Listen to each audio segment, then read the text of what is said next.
$1 billion for joining the Board of Peace. One of the main arguments of Donald Tusk's government against joining this initiative turns out to be fake news. This card clearly states that the country joins the board at the invitation of the United States for a period of 3 years. After that time, the president decides on a possible extension of participation. This term limit does not apply only to countries that pay $1 billion in their first year of membership. The Board of Peace is an organization established by President Donald Trump. Approximately 50 world leaders have been invited to join it, including Polish President Karol Nawrocki, without having to make any payment. This is misleading the public. I would like everyone to know that no one expects a payment upon joining the Board of Peace. The issue of joining the Board of Peace was one of 3 discussed at yesterday's National Security Council meeting. Even before the meeting, at a government session, Donald Tusk ruled out this possibility.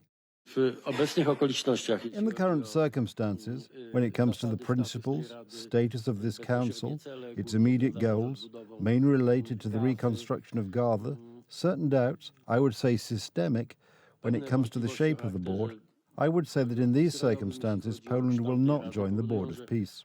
Among other things, it is about who established the board, Donald Trump, whom Tusk called a Russian agent, and the fact that Russia and Belarus, among others, received invitations to join it.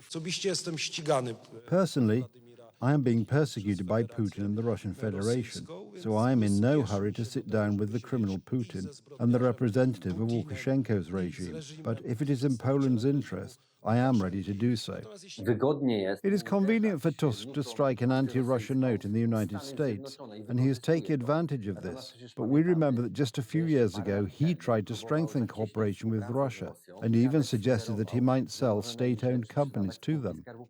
The president pointed out that members of Tusk's government met Russian representatives at the United Nations, among other places, and that a similar situation will occur in the future. The same situation applies to the G20, to which I have been invited. At the G20 in December, most likely, representatives of Minister Domański and Minister Domański himself and I, with representatives of the Russian Federation. I informed the President that our position is very cautious. The Board of Peace is a very innovative, very original undertaking, and not all aspects of this undertaking suit Poland. The question is, which of Tusk's positions is true, since he most likely said something completely different at the National Security Council meeting.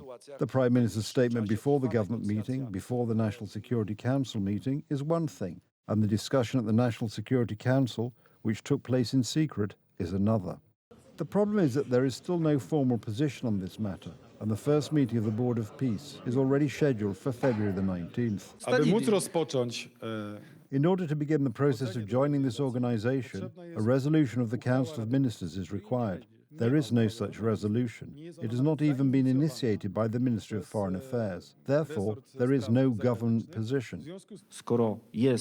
Since there is a question from the Polish president, there should be an answer from the Polish government.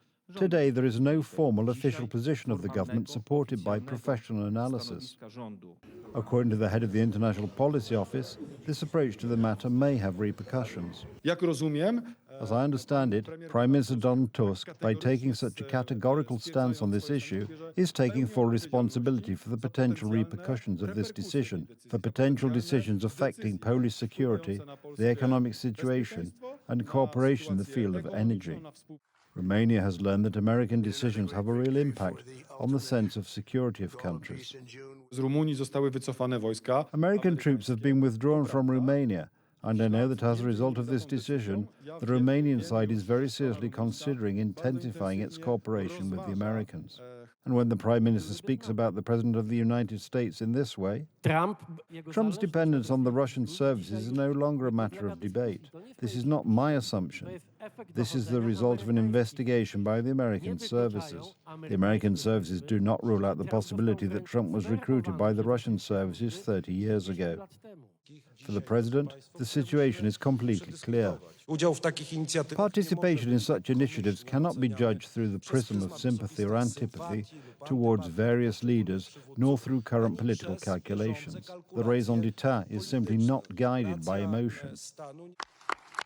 More than 30 world leaders have already accepted the invitation to the Board of Peace.